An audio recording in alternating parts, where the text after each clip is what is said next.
meeting, and also when we have assemblies or accountability sessions with them to determine if they're going to work with us. We ask for a commitment. When they commit to that, then we hold them to that commitment. We go back and meet with them to see that they're following through on those commitments.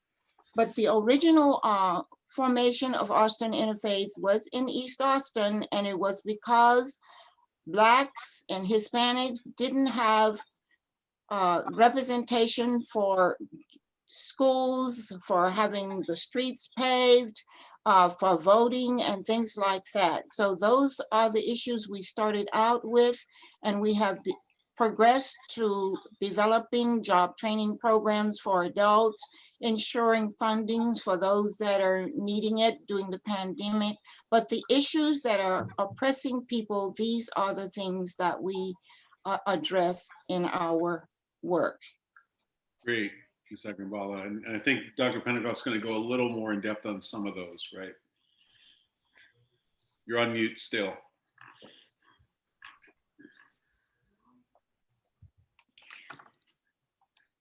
So we, as Ms. Akinbala mentioned, we are nonpartisan. We do not endorse candidates, and our agenda of issues is the candidate that we endorse. So there are a number of issues that Central Texas Interfaith has selected to include in our 2020 and soon to be 2021 list of issues that we consider to be extremely important and that we will be asking politicians to address and to make positive change to improve the lives of people across Central Texas.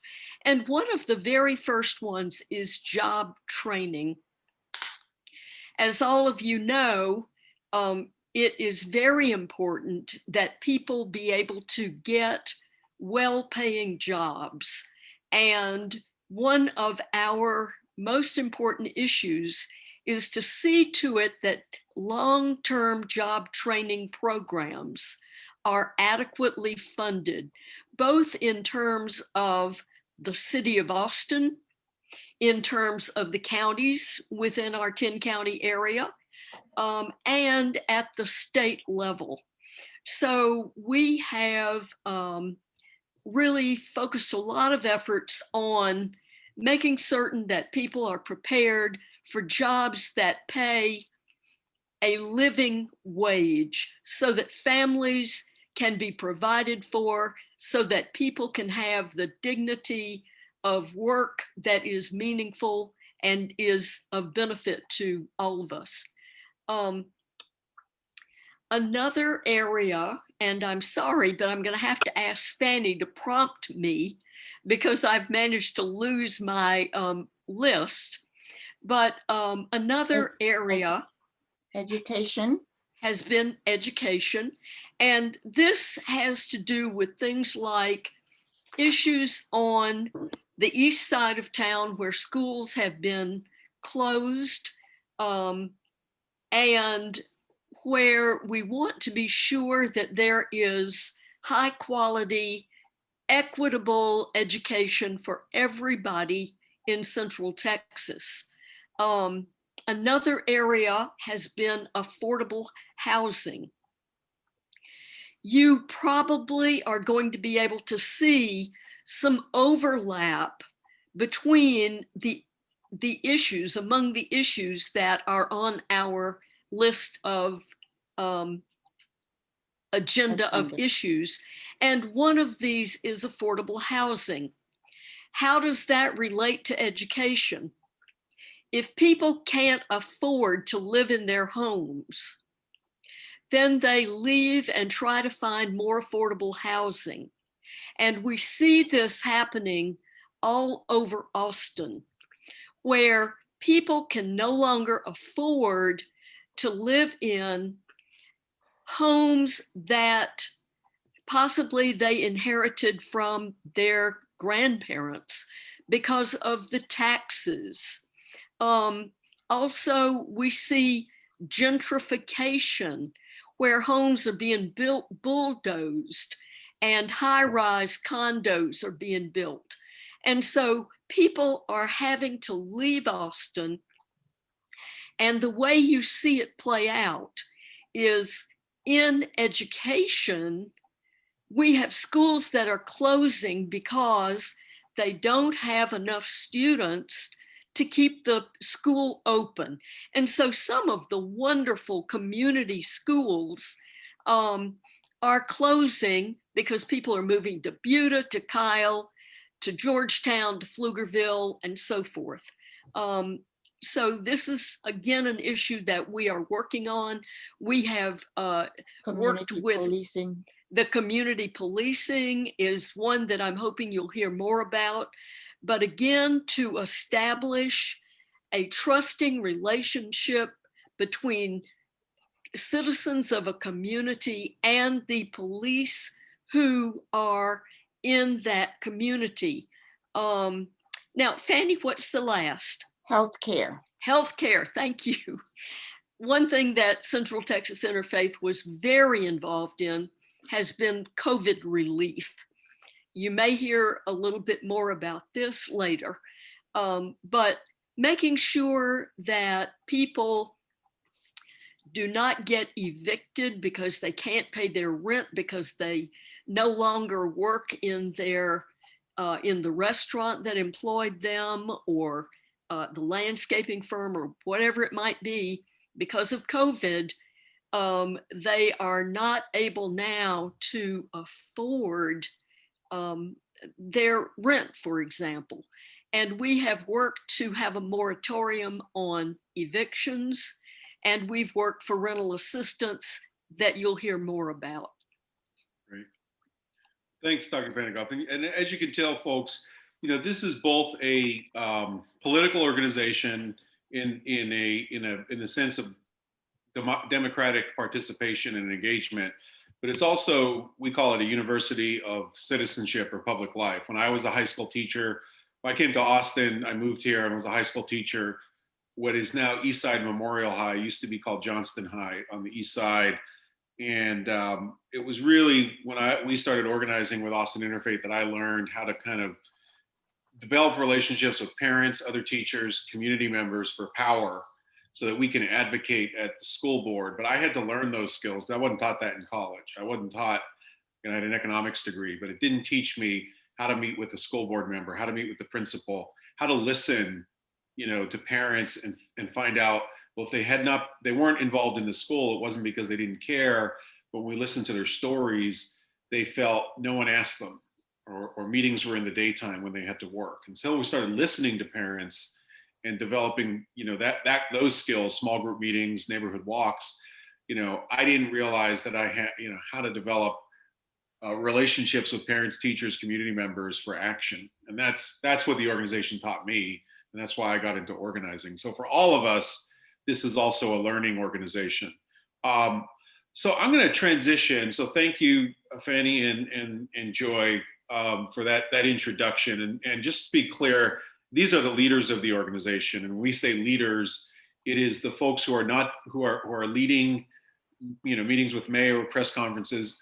Several of us are organizers. We are mostly behind the scenes working to help identify and develop leaders. But in trainings, often the organizers will lead it. So the training tonight is going to be on this thing we call power. And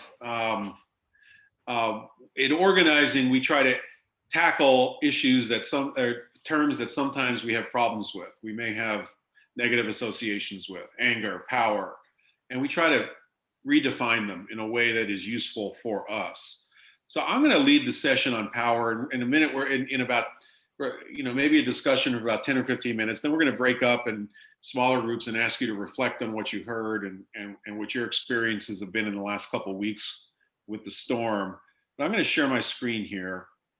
And I'm going to ask everybody to think for about 30 seconds about this one question. Can everyone see my screen here. Okay, I need to get to where I can start the slideshow. How do I get rid of this thing? Okay, there we go. Okay, everyone can see workshop on power. Let me ask you this question, and just take 30 seconds to think about this. What do you think of when you hear the word power? If you want to type something in the chat, what's the first word that comes into your mind? What do you think of when you hear the word power?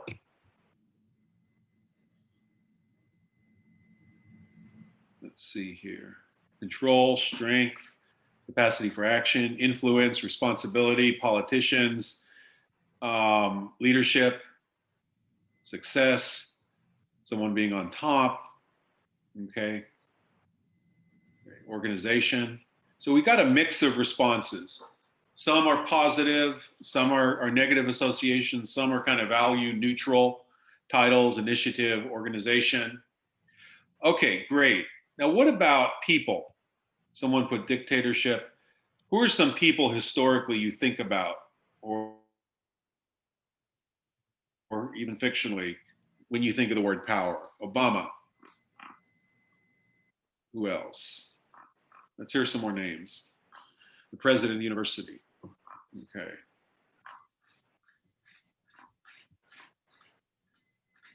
Malcolm X, MLK, Queen of England, Elon Musk, MLK. Okay. These are mostly positive associations with power. Ida B. Wells. Okay. And we could probably think of some negative examples. Who are some negative examples in history, people with power? Witt, I don't know if you meant Bezos as positive or negative, but he came up right in the middle of them. Khan, Trump, Hitler. Okay. All right. Okay, great. So this kind of lifts up the point that power can be both manifested good, can be also manifested in terms of bad, evil, and we have historical examples of both. And then there's a famous quote on power. Anyone know what that quote is? Anyone know any quotes on power? What is power? And any of my leaders or organizers, what's the famous quote on power? Someone put it in the chat. Power corrupts. Okay. With great power comes responsibility. Good. Don't hate the player, hate the game. Power is not given, but it is earned. Okay. So the quote that I am thinking of, some of you get at, I want to get back to responsibility, but the quote is power tends to corrupt, and absolute power corrupts absolutely. Power tends to corrupt. Absolute power corrupts absolutely. I won't go into the history, but this British guy, Lord Acton, was talking about kings or popes or people that have absolute power. If given absolute power, power that can tend to corrupt. So people should be held accountable for their actions. Okay, but look at the quote. It's power tends to corrupt. So he doesn't say power has to corrupt. It says it tends to corrupt. So even in this quote, which has a pretty dire spin on power, leaves the space open that power doesn't have to corrupt. And I'm going to just show one more quote here, and then we're going to get a little conversation. This guy named Rollo May, he was a psychologist, and he saw people in clinical settings, people who had depression, who had anger, people who had drug addiction, crime, even very, very severe psychological conditions, schizophrenia. And he takes that quote and turns it on its ear. If power tends to corrupt, absolute powerlessness corrupts absolutely. If power tends to corrupt, absolute powerlessness corrupts absolutely. So I'm going to pause there for a second. How could powerlessness also corrupt? When I say corrupt, that doesn't mean necessarily that you commit a crime, but somehow leads to negative outcomes. How does powerlessness corrupt or lead us to negative outcomes. Some examples? Why don't you, since we have the whole screen up here, why don't you, who wants to, Gabby, you want to explain what you meant? I said that because I think not enough power makes your like personally your confidence lowers, so you just give up on what you're trying to accomplish instead of trying to fight through it. Okay, so it can lead to apathy, it could lead to kind of cashing it in. Great. Other examples? Adair, am I saying your name correctly? Adair? It's Idar, sir. Adair, can you explain what you meant? Oh yeah, like if they're seeing like that person, like he can't do anything about it, maybe I can't do anything about it. So I was kind of thinking those kind of terms. Okay, so it can be contagious. You kind of learn a sense of, can learn a sense of powerlessness. Let me see some of the other comments. Where's Chugg's at? What do you mean create situations of less viable actions? Like I guess the absence of power can create can lead an individual to opt for actions that are not as viable to themselves or to others. Mm-hmm. And what are some of those actions? Because that could be what happens when you kind of turn anger inward. Well, these actions can they can impede on the goals of other individuals, such as stealing, murder, what else? I guess just crime overall. These things can definitely impede upon the actions or goals of other individuals. Definitely. So if you externalize, and you're acting out of powerlessness or kind of impotent rage, it could turn to lashing out at people, could turn to crime, could turn to violence. And if you turn it inward, apathy or anger can lead to depression, can lead to suicide, can lead to a lot of negative outcomes. Okay, so there was this. I grew up in Pennsylvania, and it's just kind of the upper part of the Appalachian Mountains. And there's this book called. Anyone ever read the book called The Hillbilly Elegy? It's now a Netflix show, but it talks about life in kind of some of the poorest regions in this kind of the Appalachian region, and that's where the opioid epidemic is one of the highest.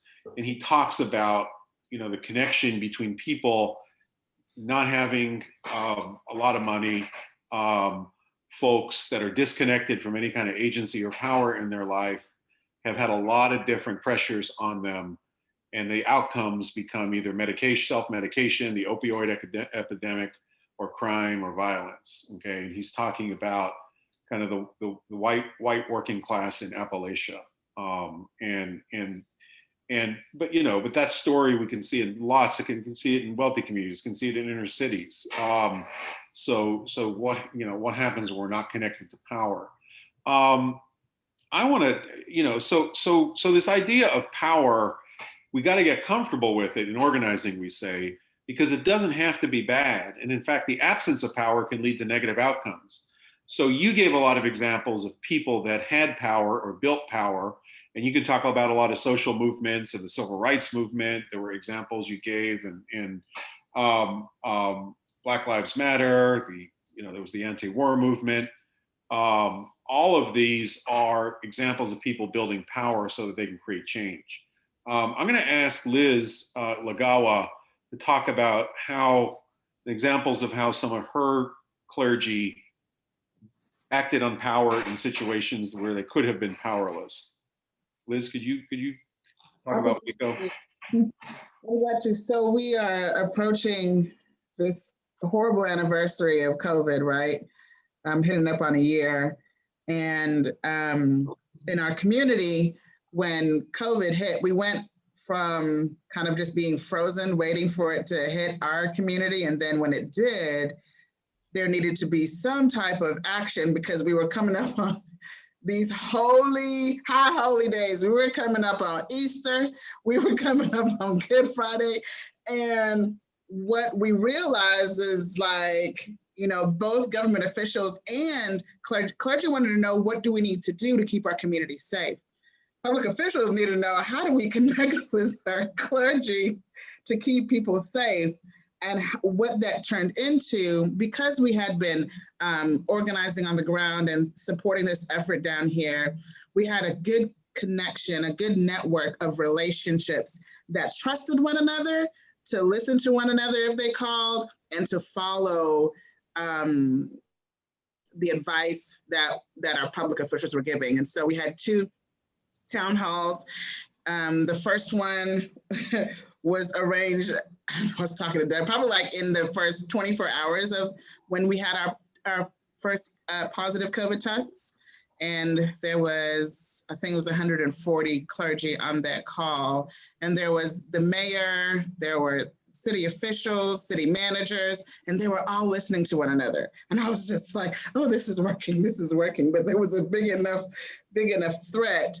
And then the second town hall happened after we had our first death in our community.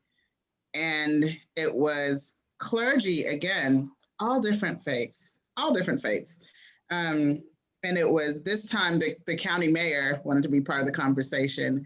I mean, the county judge and the mayor and some other officials. But there's a way that we could have said, there's nothing that we can do. People are going to do whatever they want to do anyway, and we're not even going to make an attempt. But because we decided to make an attempt and to see, hey, what can we use with these relationships that we already have established, we were able to keep a lot of our community safe. Great. Reactions or thoughts or reactions to Liz's story, or the concept of that the idea of powerlessness versus having power? Jeffrey, you have any thoughts on anything so far?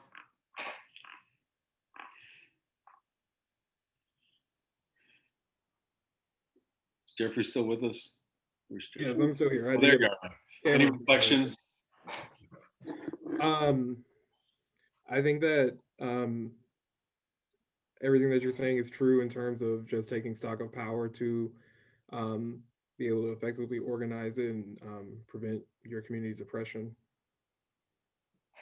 Yeah. Great. Great. And I have one more thing that I just, Go ahead. you know, public trust. Trust is a really big thing in relationships, as Doug is going to continue, but we were all willing to trust each other in a way that we hadn't done before, not to that degree. So. Now, Liz and folks in Waco, and then also in Austin, the organizers and leaders, when this last, the storm hit, we ended up, moving from direct assistance, from organizing to doing a lot of food and water delivery. Liz organized a warming shelter and all of this. And but that was done because there was a network of relationships that were built for power and they could mobilize. In fact, there was someone could drop in the chat maybe, there's a Washington Post article this morning that talked about Central Texas Interfaith's work, and all the communities profiled were communities that we had been organizing in, but we began to move to direct assistance. And in fact, Julie is quoted in the article because she was one of the people who lost a family member during the storm. So you'll see Julie and her mom. Go ahead, Robert. Yeah, I just finish that thought. Julie lost her mother during the storm and is profiled in that story. And want to acknowledge her courage for telling that story. But if someone could drop that in, it talks about, you're going to see a lot of stories of pain, but which you didn't necessarily see, but what is also there is a story of people organizing to address that and to try to create change in those same communities. Okay, Professor, sorry, I wanted to. No, I was just going to ask Liz if, as a consequence, it sounds like perhaps the outcomes with respect to COVID were much better in the area that you're working because you were able to leverage those relationships. So is that in fact the case? Yeah, we're looking at numbers coming out now, but we don't have a high death toll. I don't think we have one, just because, you know, no one was kind of scared to talk to their mayor or their city manager or people in the county, because they said, oh, well, this can actually work. You know, we actually have some common interests that we can work together on. And yeah, and these things happen really quickly because the storm just came in really quickly. But yeah, you're right. Okay. It helps to Well, build that's a foundation of trust.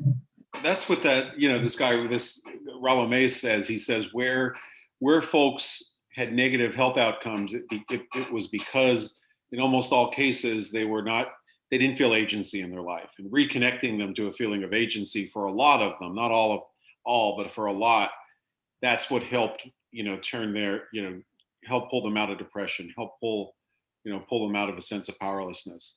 Okay, I want to pull this this slideshow back up just to show a little bit more. Okay, so let me ask this then: if um, so you know, this guy Carl Rahner talks about power is actually good. It's not neutral. No, we work with a lot of churches, so you know, we say that it's an expression of God's creativity. It's part of our being. But let me ask, how would you define power? Let's do another brainstorm in the chat. Someone we saw a couple of these already. But what would you say is the definition of power, given what we're talking about here? How would you define power? I lost my chat here. Does anyone see the chat? Can we read off some of the definitions? With power, not only does your condition not change, but the condition of others does not change. We exercise power not for ourselves, but for others. That's from Wit. Okay. The ability to make things happen. Joshua, the ability, yeah. Ability to create change. Okay, great. Leading people to make something happen from Adair. Yes, thank you. Thanks, Julie. Yeah, so I think you're getting it. So in organizing, here's the definition we use: the ability to act. Power is simply the ability to act. It's agency. Okay, the ability to create change, the ability to make something happen with others. And it comes from, you know, I think it's, if you look at the Latin, if anyone knows Latin here, the word posse, or Spanish poder. What does poder mean in Spanish or in English? Power. And what's the literal translation? You can do it. You're able to do it. Yeah, to be able to. Yeah. So think of power as almost a verb, to be able to, in the Spanish sense, poder, to be able to act. Okay, and there's this guy Bertrand Russell. He's a sociologist. He says power is to society as energy is to physics. So in physics, energy, you know, makes things happen. In society, power is what makes things happen. And I want to just make clear, we're talking about, you know, talking about power in the social and political world, because there is power in God. You know, people will talk about power in God, power in nature. Those are all true, but the power we're talking about specifically is in and among human relationships. So in and among human relationships, power is what makes society move. And we say that power also comes in two forms: organized money and organized people. Power comes in two forms: organized money and organized people. Sometimes this is hard for us to get our head around in organizing, because we tend to think about people. We tend to think about Cesar Chavez marching with thousands behind him. We tend to think about big rallies. We tend to think about civil rights marches, and that's all important. But in every one of those cases, to organize people, there needed to be the farm workers, or the SCLC had to have money to be able to have a staff, to have a training, to be able to keep people together, to rent halls, and all of that. CTI needs our leaders raise a budget. Houston Tillotson, you know, needs to be funded, okay, for the learning in the institution to happen. Okay, your families need a budget. Now, I'm gonna ask Henry to tell a quick story. You can kind of do the minute version or so, Henry, of rental, or just read what you have, your story, you've delivered this before, because he was in the middle of the fight for rental assistance, his and his congregation in East Austin, Our Lady of Guadalupe. So Henry, could you tell us the story? Yes, of course. When the pandemic hit and affected the economy, job losses, people losing their ability to make a living, the city initiated a rental assistance program. And their first quote, money-wise, was like $1 million, a little over $1 million. And we kind of got together and started calling people in our parishes and in our community. And when we heard what they were going through, we realized that $1 million was just not going to even get the tip of the tongue wet. So we took these conversations that we had, and we met with officials, city and county officials, and we pushed the amount up to $40 million. And we actually got that passed by talking to these people in power. And then we went on to help with the rent program, and forget the other one. But it was good that we went in there and voiced the concerns of the population, of the communities, and we were able to do a lot of good to help people and help them with rental assistance and groceries and utility payments and stuff like that. So that's a good example of how organized people went out and organized public money for a program that then went to thousands of people. So again, organized money and organized people, and they weren't doing it to line their pocketbooks. They were doing it to fight for dollars for their communities. And it was a fight, because those were the COVID $1 million, multi-millions that came into the city. They had to go make a case that that was the most important, because there were limited dollars and a limited time to spend them. Okay, just a couple more things, and then we're going to break up into small groups. Dorothy, I like your comment. I'm going to ask you to talk about that in just a few minutes, but just a couple things. We say that power, we need for power to exist, we need 2 or more people and a plan. So you can't have power by yourself. You can have strength. An individual can have strength, but in the social and political world, for power to exist, you need 2 or more people and a plan. And this is a political philosopher, her name's Hannah Arendt. She says, strength and power aren't the same. Power only arises when people act together, not where people go stronger as individuals. Strength is never great enough to replace power. Wherever strength is confronted by power, strength will always succumb. So we can have character, we can have strength, we can have fortitude, okay? But that's different than the power that exists among and between people. I'm going to end here. I'm going to end with what we call there's this article called 2 Conceptions of Power by this guy Loomer. And he talks about unilateral and relational power and the differences. And we always say you need both, okay?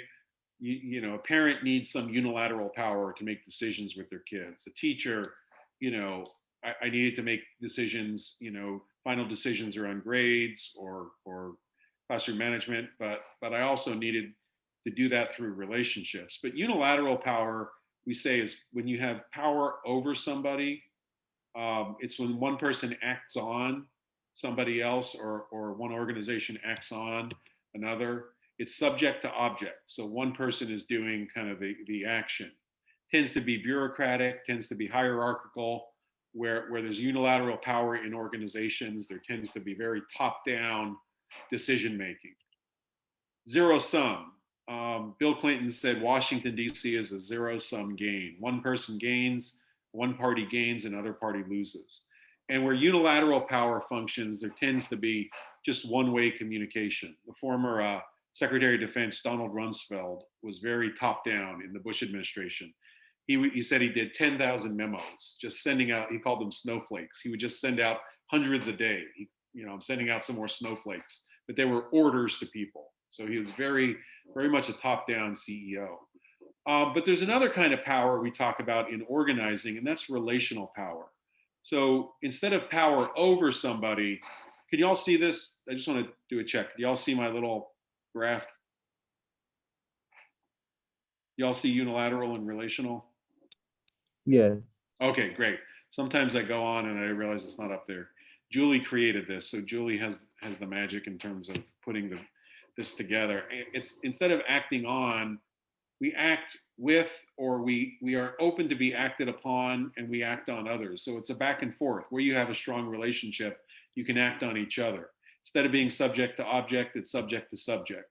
Instead of being bureaucratic, it's more democratic organizations that have relational power. Instead of hierarchical, it's more collegial. We're colleagues, even if we have different titles and roles. Instead of zero-sum game, when you build relational power, it's unlimited. You can generate it. Okay.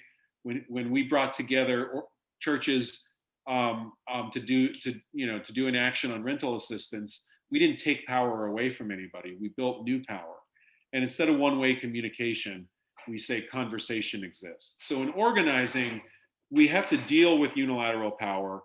We need some of it in our own institutions, our own communities, our own families. There needs to be some of that, when they tell me to turn my cell phone off, on the airplane, I need to turn it off. Okay. But we try to build relational power among or between others. And we do that through what Fanny talked about: individual meetings, house meetings, research actions, training sessions we call civic academies, participatory democracy. Danielle Allen, professor at Harvard, talks about the antidote to being powerless is to build power. Okay,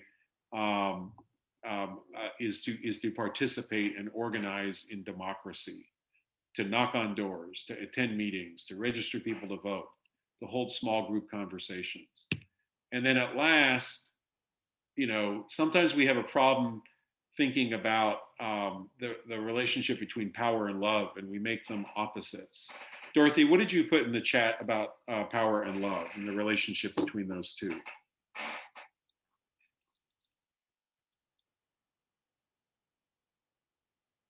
Dorothy? I think we lost. Okay, now here I am. Okay, I actually got this quote that I carry with me. It's from Dr. Martin Luther King Jr. Delivered this at the 11th convention of the Southern Christian Leadership Conference in Atlanta in '67. And what that means is that, to me, is that what we're doing is really the work of the church is what it means to me. This is what the church should be doing, or this is what your a civic organization should be doing. So it's without love, then things get kind of twisted and selfish and awry. But with love, then you're thinking about your fellow man. So do you have the actual quote that you put in the chat? Can you read? I do. Let's see if I can. Okay, the quote is let's see. Power without love is reckless and abusive, and love without power is sentimental and anemic. And so here's a different formulation. So Dr. Martin Luther King was one of the folks that he wrote about, and his dissertation and his thinking distilled one philosopher, this guy Paul Tillich, but kind of comes from this notion that Dorothy talked about: power without love tends to brutality, but love without power, we're just kind of sentimental. We're fighting battles for the good of the cause, but we haven't taken time to build enough power that we can do something about it. Okay. I am running a bit behind, so I think we are going to have to go into our small group meetings, so we make sure there's enough time. I will say, though, that I think an example of relational power, and Dorothy and Fanny, maybe you can say just a few words if we can keep it, but these our work in community policing with the community coming out of the some incidents of police brutality. Really, this is not just the last few years. This is the history of Austin in the last 20, 30 years and longer. But what do those, I think those are a good example of building relational power. What do those look like? Well, initially, we were able to meet with higher ups in the police department to voice our concern and to share with them our feelings and to get back from them their feeling and experiences with what was happening, and then to talk about what we could do together to come together and talk about it in an open forum. And Dorothy, you want to tell them what that was? Yes, I think, well, we had several civic academies, but one that was held at Holy Cross Catholic Church. We did a short teaching, about 15 minutes of teaching, and then we broke into small groups. And out of every one of the groups, and there were over 100 people there, and I think we had 10 officers in the East Side area, East Side unit. Every one of the small groups said profiling was a problem, and it's more than 20 or 30 years. It's 400 years of police brutality.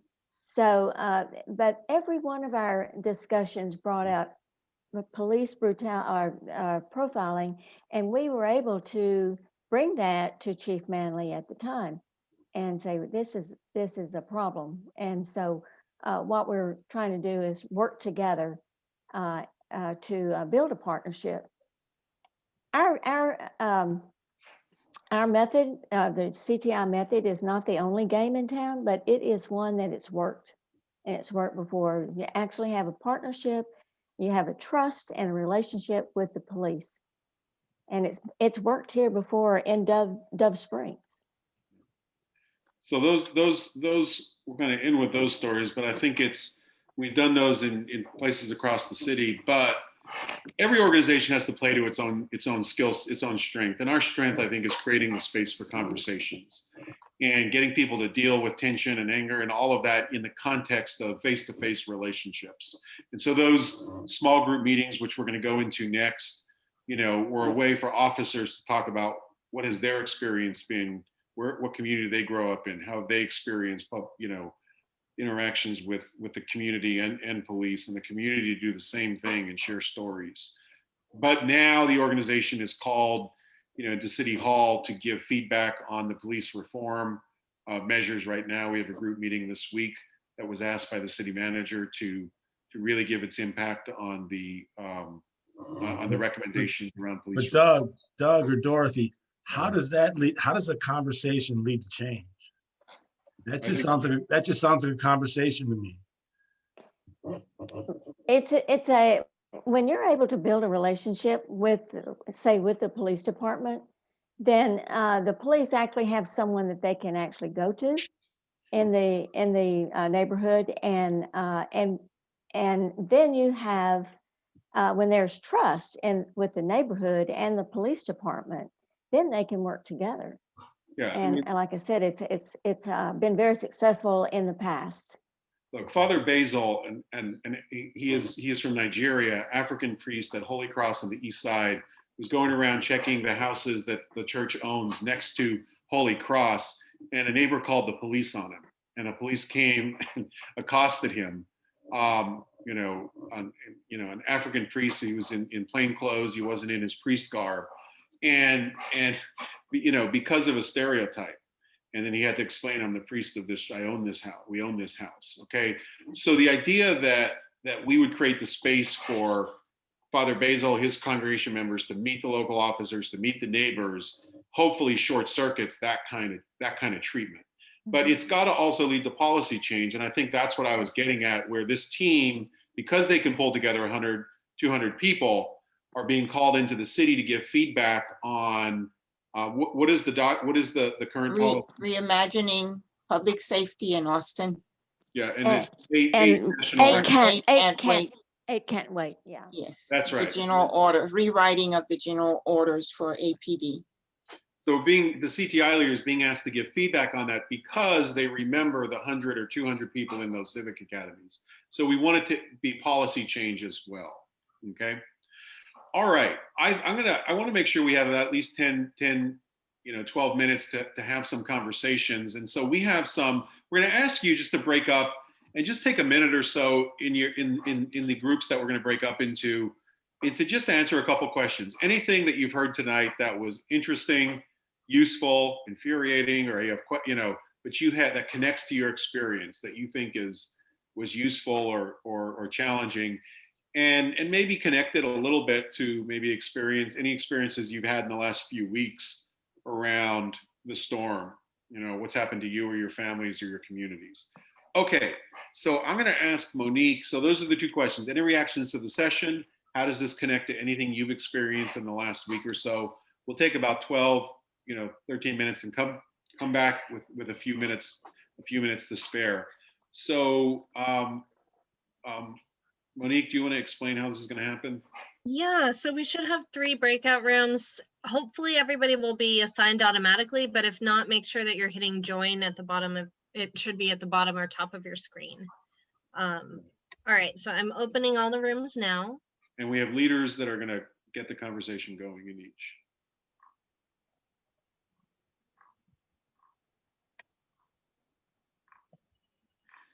Okay. It We looks, also have Michaela. yeah. Let me try to move her. While we're doing that, Professor, so we have an absolute stop at 8:15. Okay. Is that right? Is that what you told the students? No, I left it kind of vague, so if you need a few more minutes, you can take it. Yeah, maybe just if we go to 8:20, maybe, because I'd like to give, if the conversations are going well, maybe 12 to 15 minutes for the groups, and then come back and do a 5-minute kind of recap. Sounds good. Okay. I need to move you. I can move. So do you want me to bring people back at 8:12? I'd say 8:15 would be fine, and then we'll just ask, we'll just stretch it 5 minutes then. Okay, perfect. I will see y'all later. Bye. Bye.